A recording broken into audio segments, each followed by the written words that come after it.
Omega Bendikalom Abeatin Kayanata.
Omega Bendikalom Abeatin Kayanata.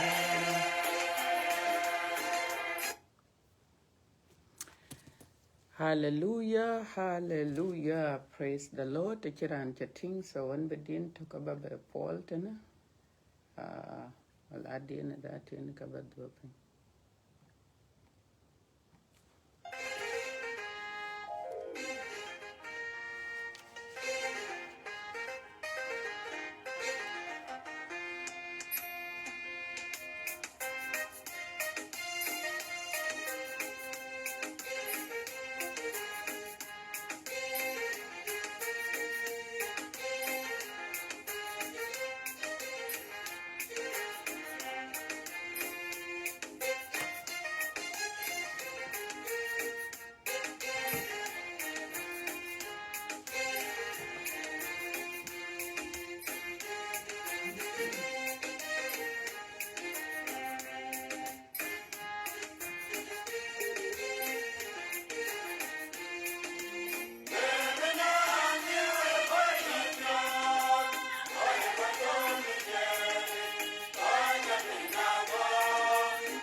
Omega Bendikalom Abeatin Kayanata.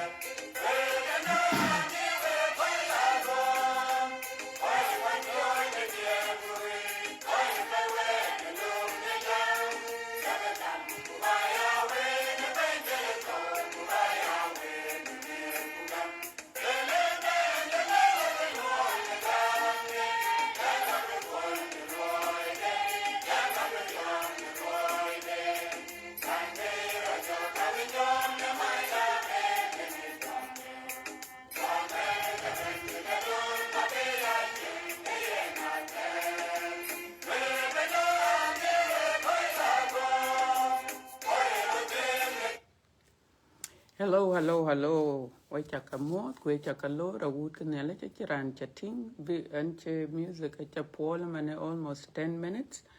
Achiran chatting, but aya lwelan bala twing,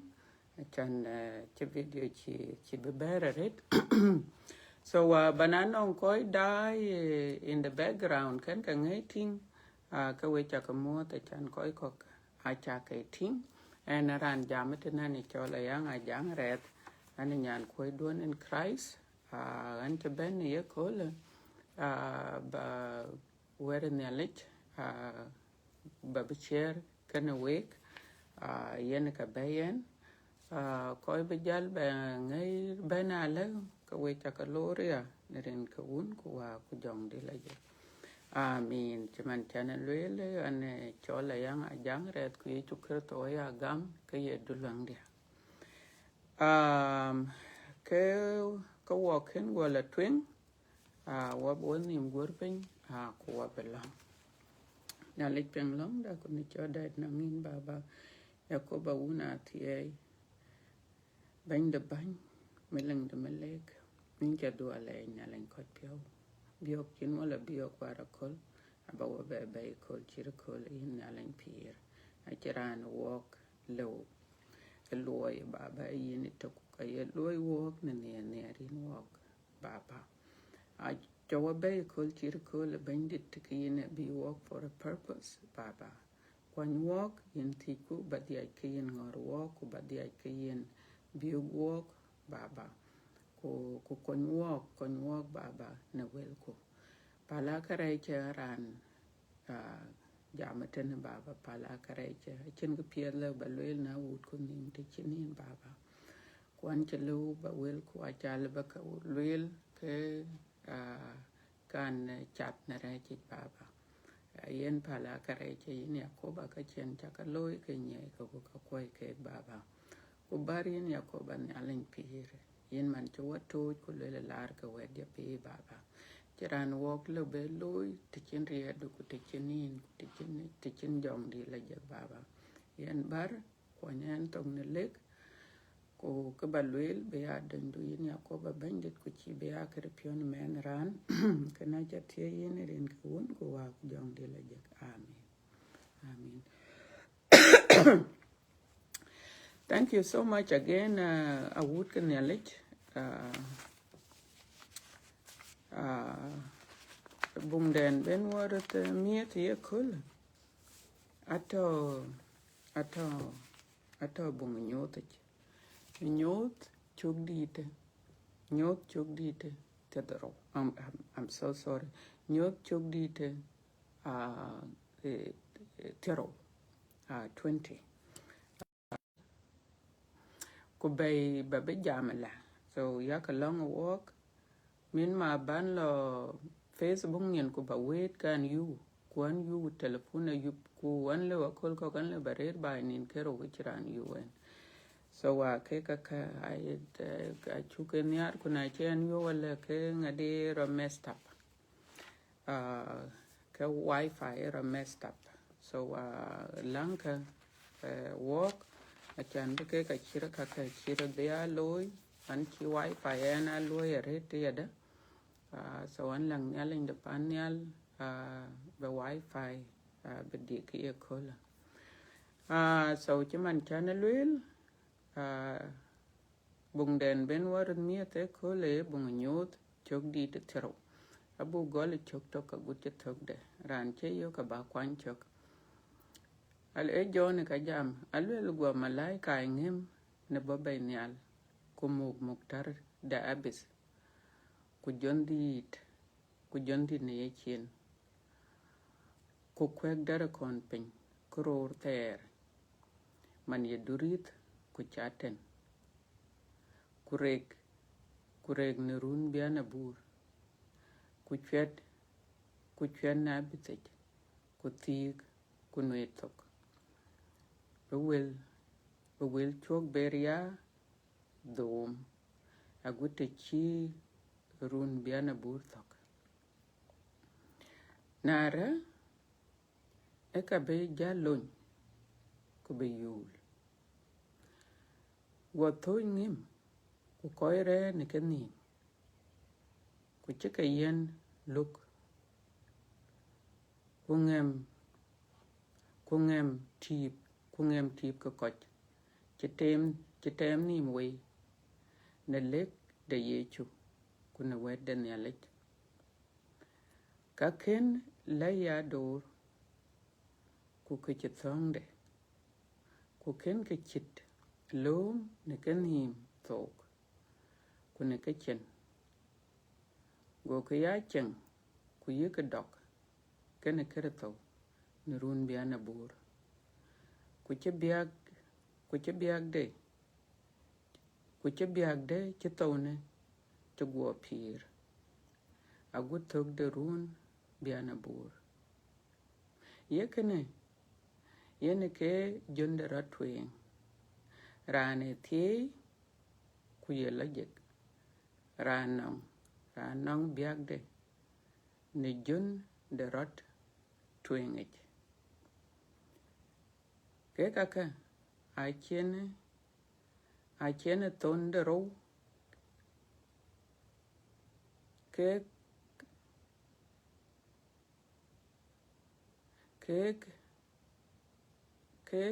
kaka.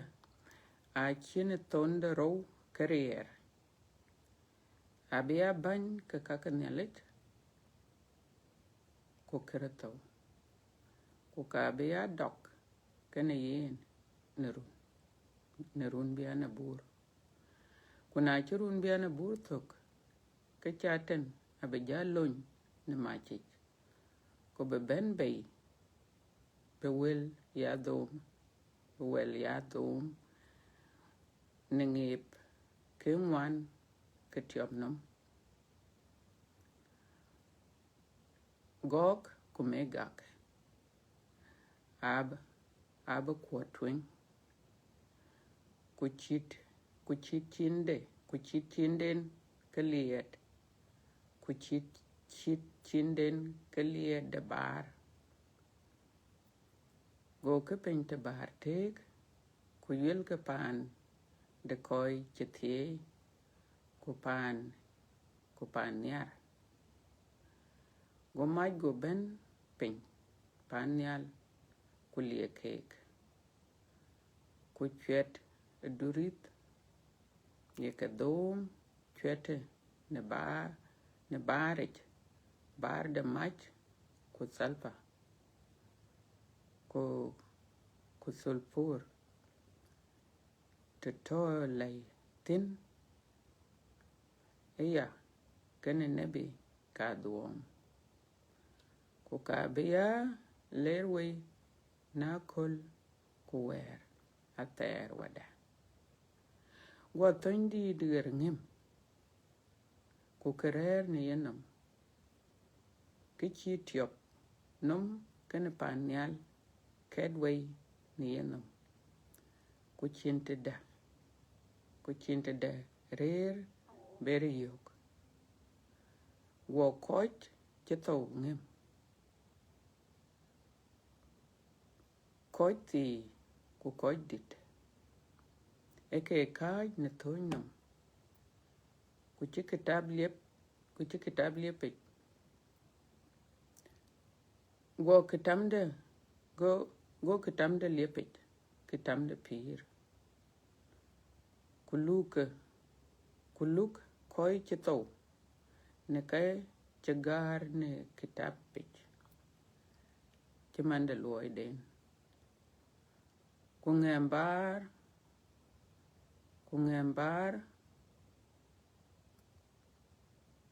Koi chito.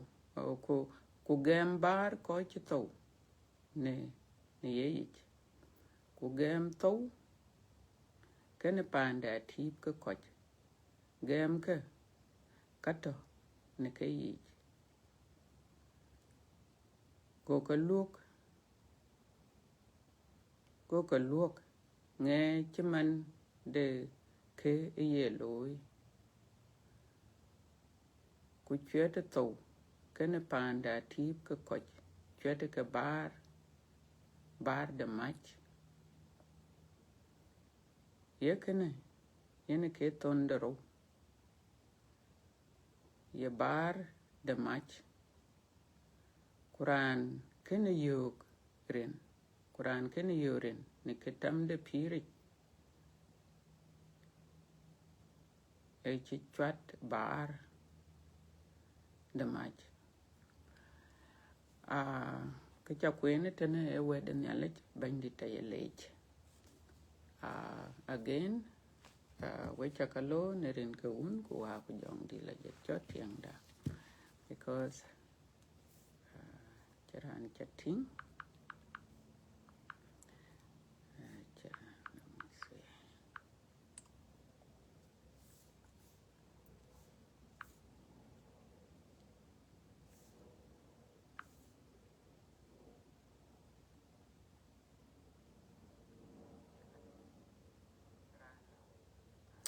okay nang ko diang chakating tene so an bala twing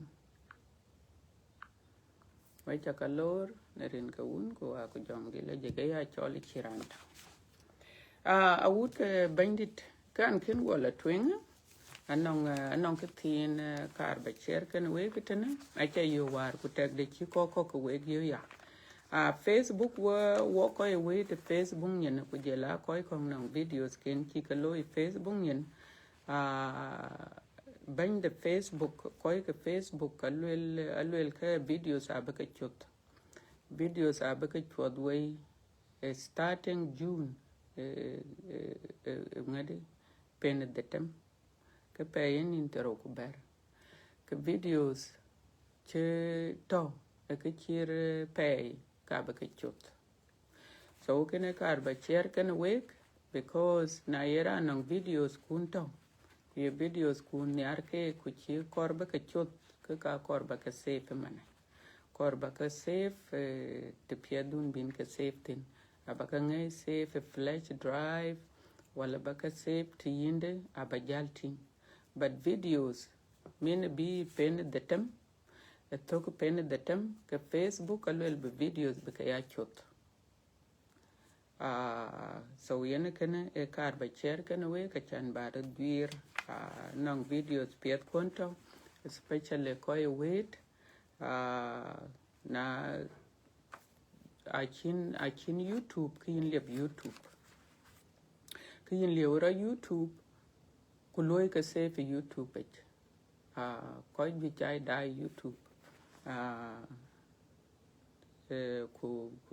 chemandine an chiro leo YouTube ku YouTube e ke subscribe so iri retor nong ka chakata but chane chin ko chien subscribe so na bar Facebook de nyen ke kanong link bating twing ten link na gutene e ka le ni YouTube de ko na chilar kanong kidit bating ke go da subscribe ke yen gute che ken kalas ke anytime nong en video bata we face YouTube nyen ke yin le badai kuna chin YouTube ka le baliu yin le baraliu YouTube ya because a chirman Facebook e free so kana yen ke kar ba share kan wek wa would ke bandit da tinde kar ba share kan wek anong ke chi chileken ku kana a che ye krach because coach e piat a chiran chile kada ke ran nyarin ku ke ran nong ke an chen shakwa ben alwela yak e wait red lwela yak e wait for a long time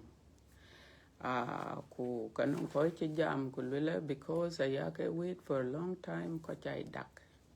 ku koi kok a chen yar bi to e wait bar e ke che ben kana ku ke lwela da kanong ko e wait kanisa it akai wait na che wait den na ye ka wait den ye ber ke ko cha che ben kanisa so ke ga ka aka cha ka ping but anong ke so ba jal du no mitna I first of all thank you we ko che jam but ai ka baduna ma baje kan kero kin alin da pan yal chilwela alwela luoy ka pingot ka chol I mean sorry alwela luoy ka pingot ka ger because chola be ben kuna ba chol ka chiran be lui so yen ke yine ting ka koy lui ke ka loyu ke tinaka aka yen alin da pan yal aka ye ka yeran a kirana ki ke loy nomde ki ni alinda panyal ci yeran kwan cha togror to woni karaj so lanke again pray for me ya ke ka yin la ka ci pet so so yen wa would ka bandit wa ci ka yen loy kulela loy ka ku lon ci yen wo ka la dem bu loy we are not here bu men ran yen bu meet pio che men ran ne meet ku pio e message ki ye chu kurto chilwele be bay ku be le ko yen ka yo ku loy wa wut ka bandit ku ka pia te Facebook na cha radio ku yin chin time ka yin be ka pal ku ber ka ku loy na cha da man du jal be yo ala kin jal be ben ku ba be dai yen ke pia te Facebook and YouTube chana nye ko mana de ko chai busy arete ku koi ko ka chen time yen then number 2 ya de na yak aya chol wel aken ko te date but then an chabun an du pyoj so du pyoj non fere ke kam du pyoj kana bun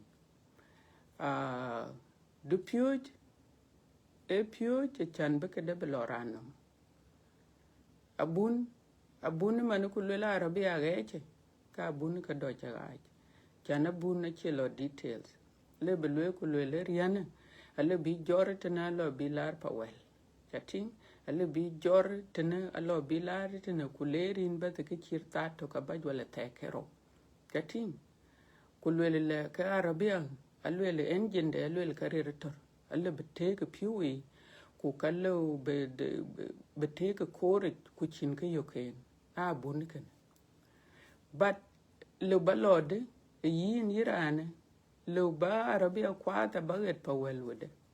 to kuyin kwata arabia so yen ke yen ti yen du pyoj bentin du pyoj yen ka bi jalba pyoj kwata arabia yatin ba arabia abi nyot te to direction tin ku le kene direction ku le kene ngadi kedang clash ku ler ku le tawi chogula ku baro be ba welna mode so we can take time ku yene ke farinda rana pyoj time di taye jor ku ke yen wa pyoj chan ba weren yale belorano chiman chen bible lwel ku lwel la alwel wa chire loy wadya ku way nom den yale cha yo ku dak ekene alobia buna le belwel ya ku ler kala but alobi du pyoj alobi jalwel yongu ku chilwel yongu rej ku rej boda ku nom yo ku nom ne yale dagude ekene yen ke ti yen du pyoj bentin ku ke time ye jor so where would ka bindi tikene yen ke yana doy le we ku le en akol ko ku le weren yale wedia chane weren yale ka ya ro ko ni tan blo ko ni ma pet kuna jala pinge we ta bun ka bi lo ko so kana le men we na yera an korba ni yung lwel yale kayin lor nong ran pyoj weren yale ku ka ba pinga pet ka lwel kuna jal kor be na jala bun jel wet ka wet abuna abala yin ma pet so kana yen ke lwel wa wut ka bandit ku enen be ya continue kana pyoj achan yen ke chin alinda pan yale chi yenen ku yen ke ago yen ka change ga odawa so when but we chaka dua lej we ko chen chak wa don ka ben na nong tele bana lew tin ka batem but wabla twing kana weren yale a kolkok na wet te chan ben ba wer ne ale belwele la ka ya kon gol pyoj ku jal ke tiene wet jal be tautin so tek de yen ye ngai go de we but wabla twing wa wood ke bandit ke ben wa jam tin ye kolen a bible chu kwini tene wala ka ju charete e wala ka ju charete but na lom ke tok ke topic ka le bia topic ke dik ke detem ku ka le benin ke detem jor but abaka taw kite chen bible chen weltin era ni chol John ku John ni ka ya ka pin John era antung dutuch ku John liunyin a chi ne le chi jong di le ka chi liunyin a chen yin ka pionde a chi ka liu ku cho cha tin ka bro loy to cha tin ka bro loy kol chen so ka ben wa jame kol a ka bro loy kol chen wa wood ka bandit ku ke ka bro loy kol chen ka chi John ka tin ka a ju ku ka bu ka pin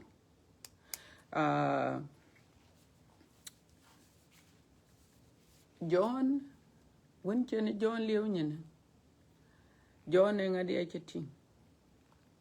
e malaika a chitin malaika e bapanyal ku malaika e loel ka bokamu muktar e chin ku muktar e muktarango e muktar ti chol ebis e ngadi e ke chir mana akoy manien tungu manien ngo e te chwe e chir mana yete bata jel dira ret ajal dira ret na loel ka tingi tar de chitin you know in abyss so tungdi chile batin so kalwela ka boko muktar ku bi ku kwe ngade pin bi ku kwe lay pin mani ye kror ter mani chole chaten en ka chabu kwa pin alwela kwe pin ku chwer ebis ya ku tika ngade to ku tik ebis to wa yen ken loy alwela derakon e mai abe mai erun ke biana butok ku yongu ye mayen alwela chan chi ko be bedom wa wood ke bandit a duom ta to jong rach mane pinom mine gole time one yen ka choko bi chato yen ka choko bi chamera eta derakon yen jong rach a duom yen ka choko chal yen ka cho adam kan ka wachalon kullu nyon chen adam kan ka walon yen ke rehet ku yen ka chen wa po kan nelet ku pada kan nelet yen ke to wa pin matana to ku panyal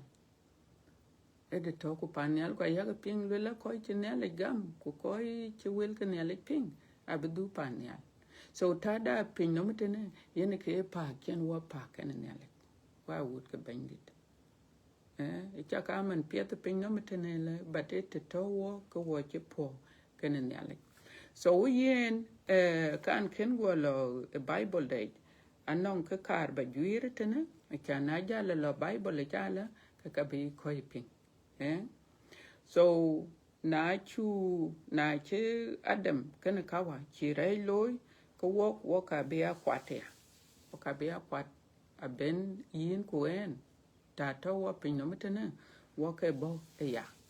ku wo chlon e ban en ke ne ya ka pin lela ke top ran top pin ben ere che chlo ku no ne ale che da go ne ale de panel go ngolo go pyo kai walk ku tu walk one tung de ye chu kerto bo walk be to ne nyen dai ku bo wa pal kare ko yen ke ya ka pin riem a chen wa pal kare ko chane ye bible ye luel e ka chin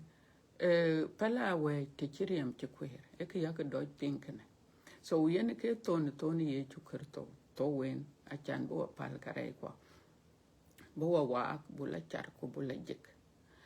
yen ke ton chen to nyende ku jal le wok a jal ke ben jak ben nong nyalej ku jal ke dol kon ray ke pinnum chet we ke pelke ku jal ke ben nong nyalej so we time to wotine yen ke time kanisa wa u ke bendit yen ke chole e daman kanisa ku daman kanisa yen ke daman pio chu wok ale wa were ne ale chen ne ale de pan yal chen wa to ye chukur to bo bele ye te chen ye le yin ku en wa chamar wa chmeror wa ya mel chmeror ku mar chen wa mar ye chukur to we wa bele ye ku le wok yo mu cho wa chelun ku le wok wa cha trechi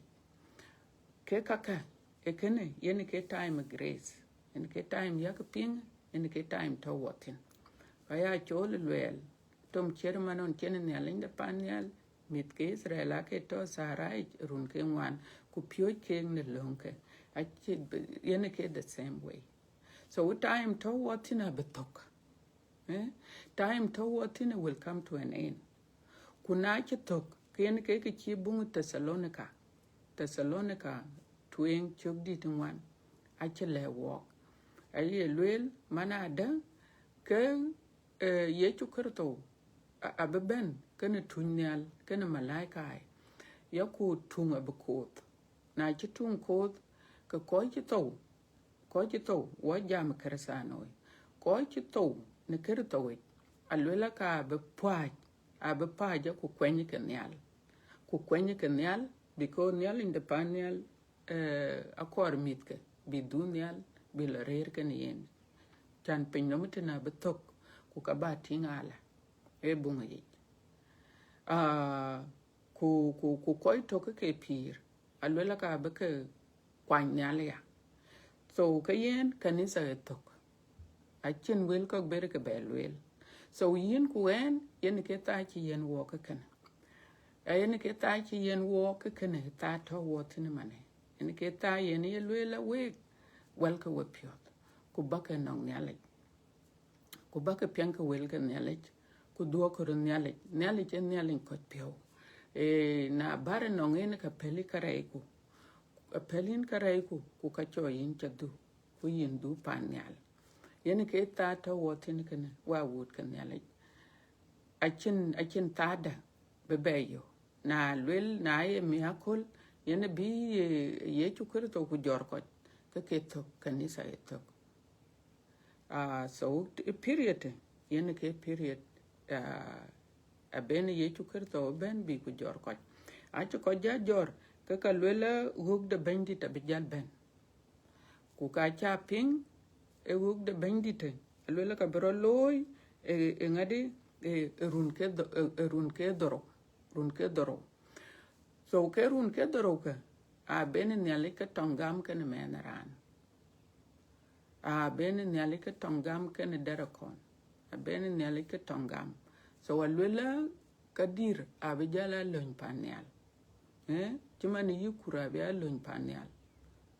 akana tonga da bukur be lon panyal ku ngadi ku jela ka chirmana yi alwelwe you know ka dir be kono jela ka chirmana tong ku jela ka chire you know ke ka lwela ka brut kon loy kuna loy krut ke ben de bandit ay nyot kating kuna jelle ta de bandit ke tong be jal dirare ta be jal dirare ku kuran ga ka lwela ka beto ran ga ka beto ku damane ke run ke doro anon koy be ben nong nyalej ku ke koy ka ko bi ke ay mit ke Israel chan ke are ye chukur to man bata lwela ka ben nong nyalej ku ke ka koy ke ne cha ka ping ke lwela ka ke temni alwel John alwel la ego koy ting koy chene ke nim ken temwe alwel go waiting tip ting chene ke nim ken temwe kuyongu teme nim kenwe because alwela kai koi chinyalega ku weden yalej ai koi chirin ke ye rin ke chukurto a koi ye chukurto gam ku weden yalej ke koi ka yin ke ne ke so wa would ke bandit gam yin ye chukurto gam anongich ai yen koi gum ko cha kon gumwon yi Paulo gumwon ko wo ka mana wo gum mana tom cher ke ko chugum but ko chinele gama ka ni nyale agum okay so gam yin nyale gam ayen jongraj ayen tong jorin chating tong aye jorin so nyal in the panel on leren mit ke Israel ke panam to ke tin enong ko ka ter go ko la tong so there is always war wa would ke bandit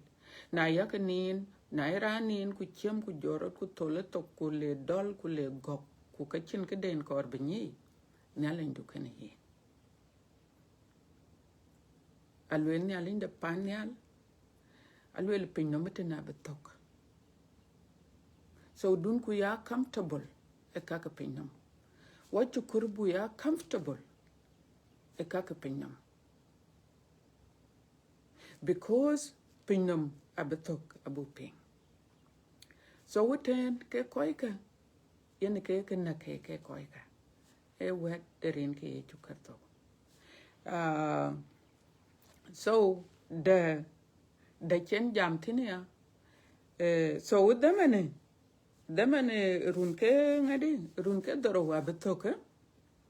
achi jal to ke ye chukarto ajal alwela ka jal kum chating ye chukarto abakum run biana bur ku before ben ye chukarto kum kadara kona beto sijinich run biana bur ku ye chukarto abakum ku kumben kuma abatoka ne koike ni ke chegam abatoka ne yen che mandune yin kersano chenyale gam yin beto when ye chukarto because pin no machi bebeto kwa batingale pin no machi beto so you have to be somewhere you la them better somewhere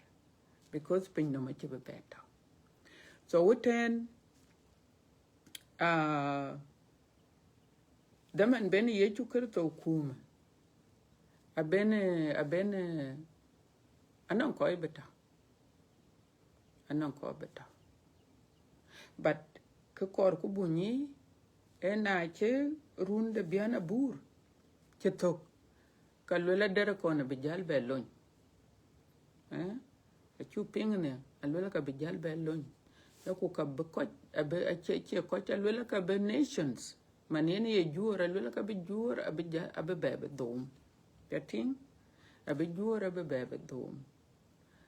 ku na che juor dom yi pani chole ga koye ke chole ga ku mega ka chirke prince ku mega ka chirke ye bai ku jela juor ji ko bakala dom ku le tong le jor kemi te to ye chukarto ken koye ke kalwela ma cha bijal ben panyal ku jel ko kunyo kek chating kunyo ko nyo ke koy wen ke dara kon kuna che ke jan nyo ke ne ke chwer ke me so ekene yene ke summary cha na ja lo bible ke ka be ya easy enong walk so John yene ken a chatting ke nyuti yen ngadi chaten chan lola chaten yen ke ko dom ku dom yen chaten ko dom anyi ku wa wut ke bandit adom yitelwe duo me ko tel anya ke mana abo ran ti mana nong nya ku bi ku le yin a le nan nong kan ku yin batia ka nong gok ku koi kwon dan ti ka ba loy ku yin ba chieng an ba hu chi bai or bai to ku ke ka banya ba jal dom ku le yin nyar ka chir nyanda nyar ka yin tok ja tingde be nyane be go jala be ja go jala wai e ke wel piet ka eran chele ka piet ku jel nyane je riong nam ana le yu kene nyane ka ngot ka kene nyane tiak lo nyane le rot game a chi nyane chi rot game ku le nyane le an liach or kin cha le an liach ka le lin cha kor in cha ber kor kuna le nyane yong ka le yin cha kor anong rur to mane ruti to mane a ke chir nyir ke datam nyir ke doro chi ka liach ku ye ka le chi ka kor why e kana I chola duom chating e kana I chola duom kwa duom e ko destroy e ko riok tong ke nyir ka riak ken ke riak pi dene riak ke dene kor ke bi loy e riak pa ke ka chen good relationship panden ku kai ku ke bi ngoloy dere ko ne yinia e wa dom bu lui le ai tenke kana chating bi dom te e karachi kuna lo karachi lo loy kien ke ngadi du kana ke yin in kireche cha loy so dere ko ne yoku pinga pet we a wood ke bandit kayen alinde panyal ke le woka e duoke ke loy kwa yoku ke loy so walk watching ferik ken chaten fering da ken chaten lew so ke bu loy e bu ben be chaten go bu ben be chaten bu ruchu medway ku yoku run medway de e bran be ben non kerso e bran be ben non kerso wa wood ke bandit so yene ke lwel bible ku yene ke time kanisa yene ke time kanisa le kanisa walk da chi bible da chi John chating John e ngadi chating John e jam John e ko cha chating ko cha chating alwel ko e to ya chating to a chating ku ke to ka anon ko to tin ku ke ko ka alwel ka yen rier e ko ka yen rier bi ko kum chating bi kum so with judgment where would ke bandit what open no metene na ken kon lo lugnum e kenin kon la ko cha gardenum e judgnum kin birot imla ko tin yalenum you will stand before God ku ke ka aka chi bible ka lwela ku ke ka ye ka lwel a chan chi balam ya ko bala pewe e ko chin yalenum e ko le judgment day alwela ko abika judge ko lukato ana ken kon lo lugno metene e pinno kayin birot yin bilo lugnum panel so ke koi ka ai koi ke chi koi ne chi to wela ka ke to we demen wene run ke doro chene tong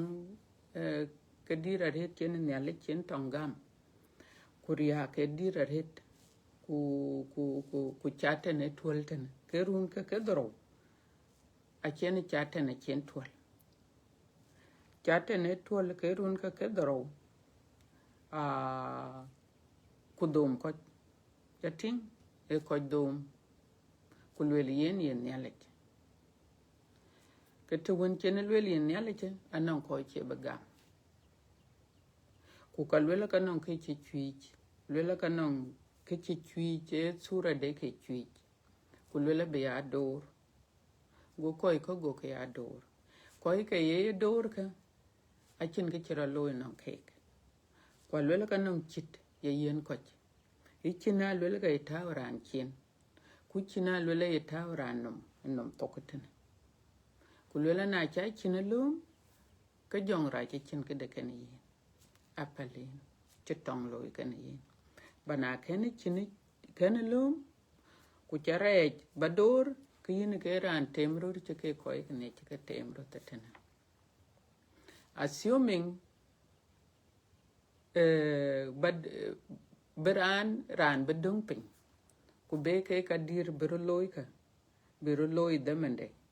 ke yina lwel yin la gam mia e demene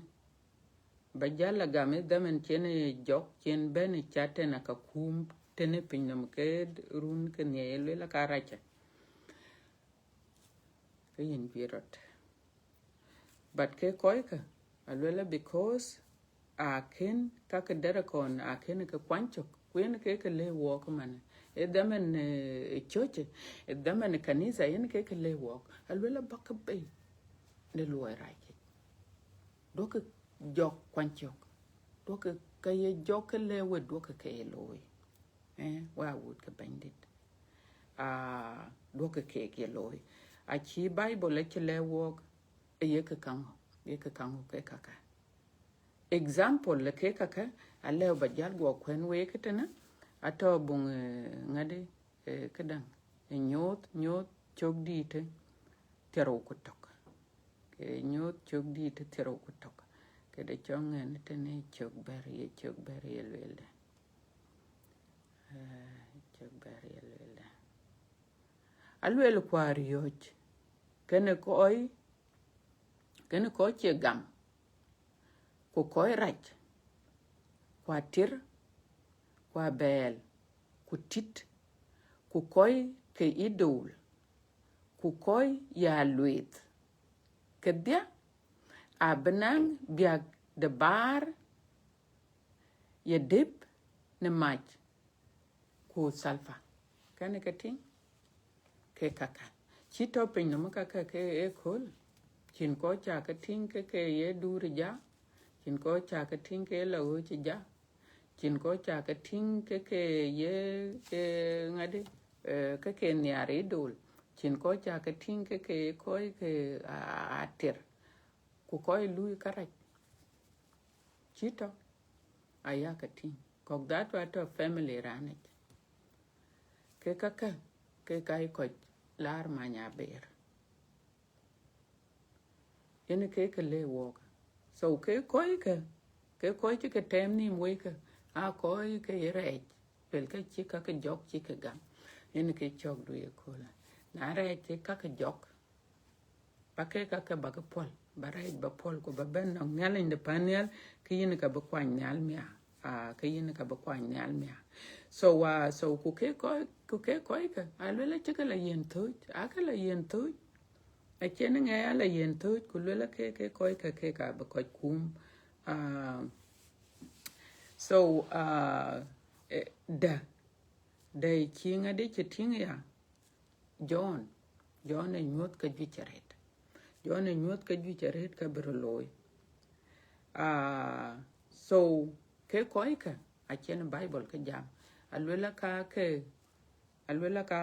ka ngade aka jun rot twin ke koika ke ka jor alwela ka ke koike ke resurrected alwela they were resurrected a koi junde rot twing you know junde rot e yero ku tuo we yero ba would ke bandit ton twing chen men ran to en ke ton bi ko nyu wok man ko nyu wok ton de ro a chen bible jamaten bible kwen kuten ku ton de ro alwela ka che ton non ka piet ber batatin en ka karkan tondero yen ke ni chen Bible le te tie non koi ken che resurrected koi legit che resurrected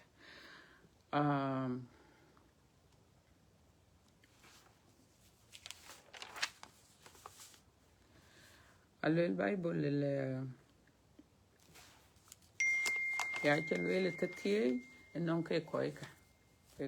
ken dera kon wel ke dera kon ken ke pin ken ke dera kon door ku ken ke ka kaloy because ke koi ke jor ke jor ke koi ne ya ke tinge ke tem nim ke be jor ke resurrected e kene in ke chole jun rot twing in ke jun rot twing chating jun rot twing so ko cha ke jor manaro jun chen kanisa jor ko che gam kanisa jun chen ke jor e kena chol kwenyal ku kene e jun twing ke ko ke to e riang di ti ku ke ne long de bandit ke ko ke chito lula ka be jor ake resurrected ku ke ka kuma mane kene ke ka kum kene Yesu Kristo so na to te chin ya happen ku bato e ta chene jong raj ben ku kum ku le bedor ku totin ke yin reje te ke koi dunage because yin dia ki non pirater ke yin dia ki jot ku dia ki non pirater lakin ko jui ke abia mit ke Israel ko jui ke be ke jore jona ai mit ke Israel ko che kwate Israel abitomto bata che be jui re chan kanisa abito ke chitok ku damane en yale jen ka kor bi jala dealing kan mit ke Israel kor bi jala dealing kan mit ke Israel lakin walk man en yale is dealing with all of us walk with ya wa would ke bandit I walk with their money and so nyal in the pan nyal ko ka cha duapen e way in time ben walk wel ka pin ku ben wa du nongen ku bu le chen kan yena ter ku bu ka ka pin no meten bu ko pol ka to chen ka wa dum ku e jong raj ku wa would ke bandit ke yene tin ke yen we ke tin ke ko nyane achana kul ko jok alle belur rango ku ye nom ke kaka baya tak ka chini ale chi ka kor chan baka ya lo yen ke yita e yinta ku lo yeken ku kene a chi Bible che le wo ke team a che le team pet e luo a pet ku team raj e luo e kraj team pet e luo ke pet so wale bagwoni e piondui yung ye lui ke pet wala chi lui ke pet alui na chi rod goni yin le baranda le bati te denien ka kalwatin ku yongu kene e team lwele yida ye kriso ori jongraj wa wut ke bandit nyalen de pan nyale ko yen nyich ana yu ke koy wete ben mane ka ye ke wet a ka ya do ke Bible nyale che ko yen nyich chan che ko be to ke che mare so na yeran ye lwel ku lwel le ke ran pet ku ke lui karaj ka lwel nyalen de pan nyale lwel team pet a che luo e kraj so ke indom rot ku ka nyikin che dom ku team right a che luo ke pet it is impossible so witene yen ka yen wo ka nyi to no where are you ka che no so we wa wood ka bandit aduom ataw ku aduom yen ke yen ne alinda panial korbo walew nyina ku aduom chule bu nyi ti chin were ne alech ti chin bible aduom chile banyi aduom chile banyi you will not know e bible yen ke yikon ku yen ke yen ko wit akol ku wako kan ba bible na cha bible nyi kalwela ka ye ke nyi ne loden anon ko to ken yin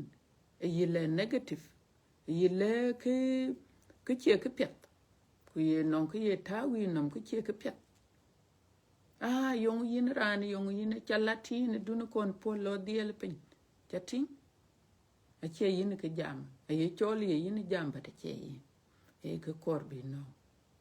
chating so wa korbo ya careful korbo ya careful e kai jam ko nim ka yen ne alinde panel lwel yen anomdu kwa bi kon te dum bina tek tena bi kon ku yena piondu na yene piondu ka luodu be a luo pet chating luodu be a luo pet bana to pion men rane ka luodu abe a luo raj so wa would ka bandit e kana akor ko bo nye we ya so e kana ay chole ene to general tekenya so ne alin de panel le te tie en koy be ka jor e jon twing chating jon twing because jon the row right kwa bupi alwela le alwela ke koy ka alwela ka biya ban ka kakan yalek you know ke koy ka jor e jon twing a biya ban ka kakan yalek and then now chaten e jal da ci jal nyoten e be nyot ke chaten ci lon chating e nyoten ke chaten ci lon so na ci chaten jalon ke chaten e jal la ben e ko be la dom yeni chaten kule ben kene koy ken te nations alwela ka nations ay jur ka ci ka dom le ben kene kek achan bi tom betor kene ye ci karto kalwela ten ma che be ben panyal ma che be ben ku bi ku nyow ran ben ke koy ka so wa wut ke bandit na yero taw chaten chok ke yen ke te ben ran ro taw chaten chok la tin ken ko cha be ke nyow ku ko cha ler ke manya ber ko cha ler ke manya ber yongu ke bajala ne artin yongu ke bajal chu ne ar manya ber e choka te jin kwon ke pinnum ke yin rioj balatin ke che yi manya ber e sijin den ana lwela manu ku lwela dun nur tem ko te den to pan to watin te na lwela dun long nur tem ko a chi tem ko because you rioj balo sijin ko lwela dun ran dun mang dun ran dun nak a cho yim loya bi la te ngu yinder tong dun why because in chukur balo sijin e te jin kwon ka yongu ke ye jalwel yin ci brio ci manya ber yen ke ci gote tena yen ke ci bible ci gote tena e manya ber a ci alwele la go tondi gerngem ku kerer ni yenum en yalla jiken ni yalla yun a chan a wut ke bandit toj lwela ko ta baka kum to yairo tuntok ye chukarto kabe keresano ya baka kum ku koy ke nyale gam ku kabutin yong bene ko la kum ku jela tun gere tun ya ke pinga alwela go tondi diger ngim e tonye aki ton korbin ko cheno e tonye ne ale wun kuran be ko cheno abutin ran to ke to ana loro yo kin ka ne ale wunnom ka kuatok ran bro yo ka e tonde yechu kirtonam rane yene ka ngwan yene ka pet so witena alwela go tondi diger ngim ko kerer ne yenom ke chi tiomnom ken panyal kedway ne yin you see e tonye en yale wun ngadi John e nyot nelle chalwela ka to tondena ku tonya lwela ka tonyger ay chol great white throne etong lengelit etong da yen ke chalwel tene tondid ger ku yanga tatin e nyalech wun yen ka to ye tonyena chatingde and then alwela kujutada alwela go pinnum go kerwe go jal disappear yaku panyal eben disappear so akin pinnum de beto ananon kudun yelwele nyare pinnum tene nyale ndukene yin because achi be beto there will be no more earth kuna alwele nyar earth kakakin yen ke lwela flat away manatu pinnome jatok eriop bajal yengo bajal ben yar yinrano ka kun yar ke pinnom ku kayele kine pinnom achi bebeta chenwen balui ke pet agola tawene nele agola chenwen yen te den ben le chengtin te den tawentin awut ke bandite kaka acha kokol mita kai kwa kuta bini nam jal be war aliu the time is now time bini nam war yen kene bin ke wil ke ping ku doro nyale ku pel kayene ke wil ke nyale toni kayene ke wil ke nyale toni ay wer nyale che yela lum kuler tonic yongo bajal yotin ke bajal yotin e dere kon chokko akin ke bayo e tuo wene ka titi tom chairman yin mit ku yoke do ke chat wene mitrai ke mit ke abidiel traj yida bi mai or bi no cha ke ting mani cha ke le mit kwonu cha ke le mit akai kwonu yen ke ye chukrto lewa ene ka ye chukrto lewa aye lwel ku lwel le e bakabay e chiang de pinnomet bakabay a chara jaloi pandi chinatok way parties way jalle chol loy ngade ko aje chole dear parties ko jalde ku boko pol ku boko pion mier ku yene kene alwela pinno mi alwela ka beriyo pit ko abe keror en yalenya e pandu ne be betono ku manya bere chini bai baya liu e mai go nyalen de panyal alwela wilchen chakalwel achela du ke ken londe loy na chelwel de non ger go ben ger to gutche man jemo kwa yakati ku chiakol tejalo kwe ke lwel yelip achi lwel man alwel kanong manya ber alwele manya bere to ku ket yen ko chi to latin ko chi po ken ne la ye bajal chu belwe ku lele kana che yi chi ma chi er de pinno mi chi tin wan lele nen ku lele de kot ken ka cha che kot ka chi tim cha chil ka ku lele de nong dier cha ka tin yongu ke jalwe la ka dal were ne la chi anon ko jam ku lele ka manya bere le anyale cha nyar ko yung yen ko che de ayera nyaran ki cheran manya bere che de no we ki lwel aye lwel ba ke no ngen agwo ke pir ke le lwel la ka che ko bi twar cha na nyar ko nie de ke ki chen winde cha to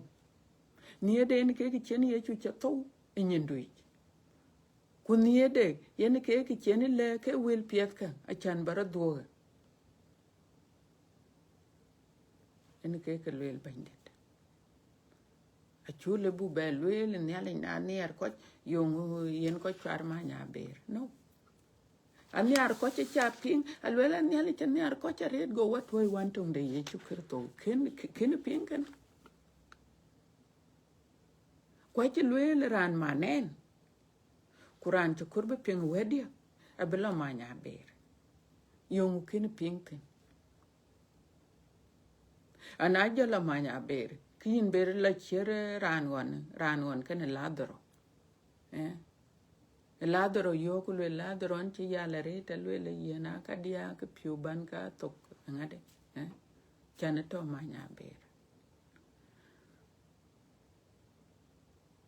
go ngade go Moses ngade kadang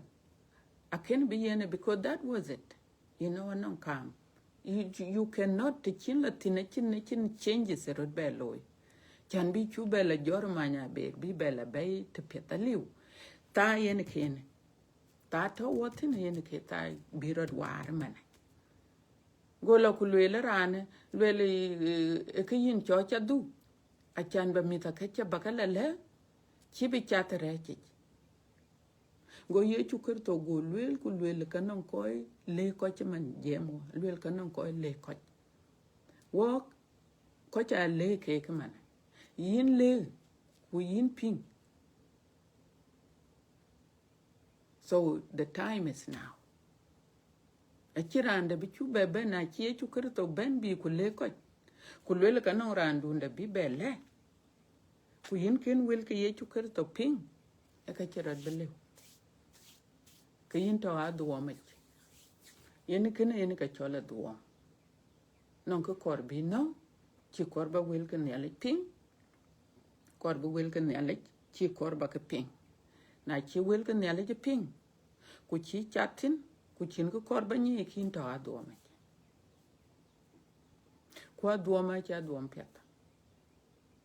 adu na ko adu ma aler ko ma nya ber so yen ken e jalwe ku le John koy ci to wa ci ke jalti tatin wen chen white throne wen chen kadang ton yer dit wen chen tin koy ci to akaj ye yinga alwela koy ci to yen ke ci lweltena alwela go ton dit werngem ku kerer ni yenum ke chi tiobnum ken panial kedway ni yenyin so what jam ne mana de pan pinnum ku paniala ke bebeto they will no longer exist so we ko non ka ko ni ara ke pinnum tena they will no longer be there alwela ku chintida rer very yoke you know chintida rer very yoke now number 12 alwele go koy ci to ngem go koy ci to ngem wo ci jam to ni ne ko jam ko ci to koy ci ber ba to ken ne la alwele go koi chito ngim koi ti ku koi dir eke kaj ne toinum ku chikitab liepich chating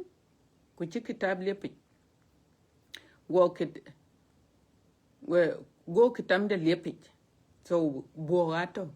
boato kwalwele go kitam de go be liepich kitam de pir alwela kuluk koi chito ne ka chegar ne kitape so nyal in de panel ka kunie ka loite ne pin na mai ka got yen ke chaping tena cha ya ka lele ka ye ka loi pin na mtena ai ka gar pin panel ayen ne ale cha ye ka got ku ke ka ben ke yila kumya a wut ka bandit ka loi ke ka mane ai ka gor panel yen ke chaping ku ka yen ka ko kum yen ken so yong cha loi yong ye loi tene pin ku ka lele la alwen ne alen de panel e ka loi ka tian ayati en ne ale cha yeti nong randun chala no ku lo ku du thio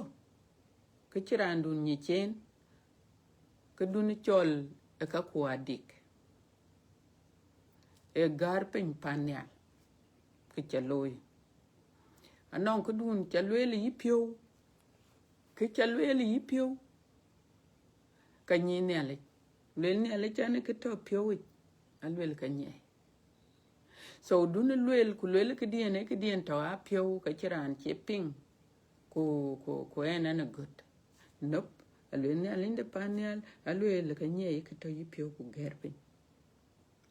mit ke Israel on ben ke toy kror yong chi lo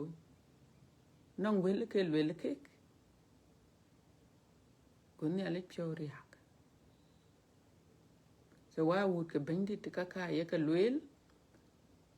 achan be wakon ye ke karaj wale ke pet te dun bin ke pieng tin ne ale nduke batai wel ka do ke ne ale ka ache ka yak alwela ko ta be ka kum ne loy dun ye loy te ne pinam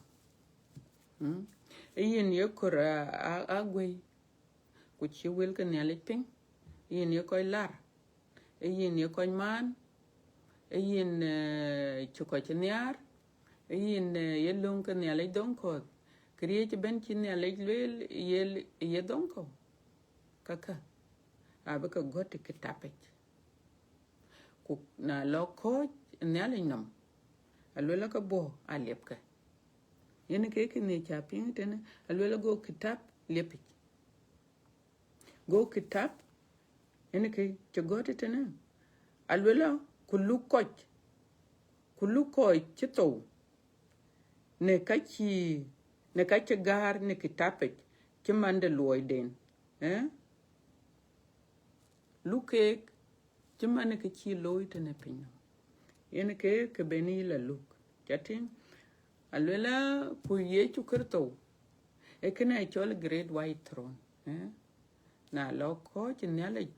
unum ka kuatok na lo ko ye chukurto num ka yen ke that's a good thing ye chukurto ye chol seat of mercy chatin de yen ye chol ton da tie na lo ko ton ya tie num ku yen ke to wotin man chana lwe na chakrai loy ke yin doi ring nong ye chukurto bala yo ke bandit an chere loy nyal ye pala karecha e ton da tie kana nyal in de panel nyal in ko pio apelin kareko ku diakin chate chen pie duit ka yin na jalo ku jalo ko nyal in no mia ka jel ka ye chukurto yen mane to ni chole to nya tie kalas ka chin ke du ni chaloy ke pie du ni chaloy yen ka le yin ku lu yi reward chatin yen ke ya ga pin ke le la ka no ngade aka nong ko cha ye ka reward ko cha ye ka yen what is it reward chong tong yen ko cha ye ka yen an chino mar reward tong yen ko cha ye ka yen mi or something you know nyalin pan nyale pio mier ku yini lu yi reward kwanon ko ye ka yen reward tene ke topping nam da to lo kin ka la pan nyal tem badu nong nyale ku lo to wen nyale ku ka bating reward be yeni so ka chin nyalin da pan nyal ka luel aye ka loy so yen tonya tie en ka tawo man anon kre dun cha loy kin do ker nong nyale ku lo le nyale ku nyale cha bi pal kare ku e ki cha luel nyale da pan nyal e ki cha luel ku nyale ki den cha luel aye loy yen ke ti yen gama dot ben tin ken we would ka bandit so time pia ka tawo tin che time right e time pet man in time chen nyal in the pan nyal pio kai ni yin ku en wo pal karai ko ku bo pio bo more into the image of Christ ku bu nang ye ku bu nang nyal cha wada ku bu la to ken yen so e ken e jalwele tene e togde e jalwele tene alwela go bar go kachito go ka gam you know alwela go bar in ken alwela ku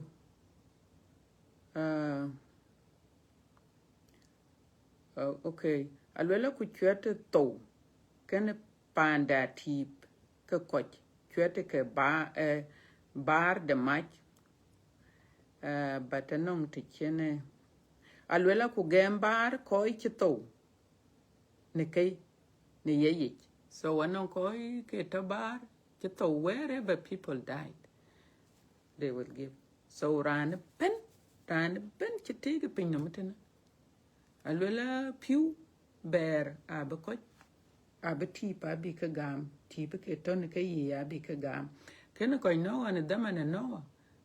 no ko na ke ngo ko ke na ke piu ran ga ke to bare ke to piu that is what I'm assuming in ke ti an tiangtin so alwela bara be ko ke to abaka gam ku yeni chok ko ke mai ngade pana tip ko koch so abanang lukran pen achiran ke be coach nelinum wa would ke bandit ya kache nele wunum kin be coach nele wunum kuna ye chukerto kin be coach ne ye chukerto no wen ke yoku nyar biya ye chukerto yen ben wo coach yeno achane kene e chole seat of mercy wen ke seat ko ka peloy kiet ka ne long de bandit koi ken dera kon dor koi ken ping ne kai chawatin ke le koch a token kochela wa would ke bandit but ye chukir to we bok ken ke ping ke chien alwela kol chien alwela ka ko ke teke ala alwela mel ablo chin twi ku bota ablo chin chiem bang bar ku yinga ke koi reike ko cha ba ke park but money it is time now before one cake this is the time now before one cake ku yen cake lo ye chukerto yen cake lo ye chukerto acha pink lwel ye chukerto we parabole che gam chene lwel ke ran lwel ke tim piata che chom e kot piata che chom go kot go lo ku le benbe ana lwel ke nin ku pej alwel na bi ku tinga lwa ke kot ke yu kot ke che gol pennon go ja lwel ben no ne jel ben no ku ko dwar che chom che kot piat yong lo non le ben no e kot to nge ka lwel ka chino ne che gol pen ye lwele ba kala nyue ther be ke non ke ba kala nyue ther be o ye chukerto go lwele pal ye lwele ke enemy ke rana ter yen ke ka be chum koy ke ne le lam ni ke ti yen a ter ta tin ke ne nyal in the panel ci jal be lwel ku lwele kota al wel kai koy ke ne le koy ki ye chukerto ci ke to be ko be le were ne le go jogo le ben ke ne koy ke ku bi ku nwer ke ken walk ku yen ke ti yin ting to issues tin because ngade ne ko te ne leu be chu chi la pet ti man yen wo ke ting pa ne jeng war lor ku chom ko da ku cho cha go le ngade pin non pin ke le bi chil alo be right. So this enemy, they are there to destroy you. I could destroy. In case you think koi can that I reiterate. But ye chukurto we yen tiam. Away yen tiam. So why would ke bandit? Aya lwe kulwele an buko chetene. Ke karban chuya focus tineret yen burudwir. Manada ke kabanang look. Kulunga akor bala coach ye chukurto no. Ache nyala jun yen bin la coach yenam because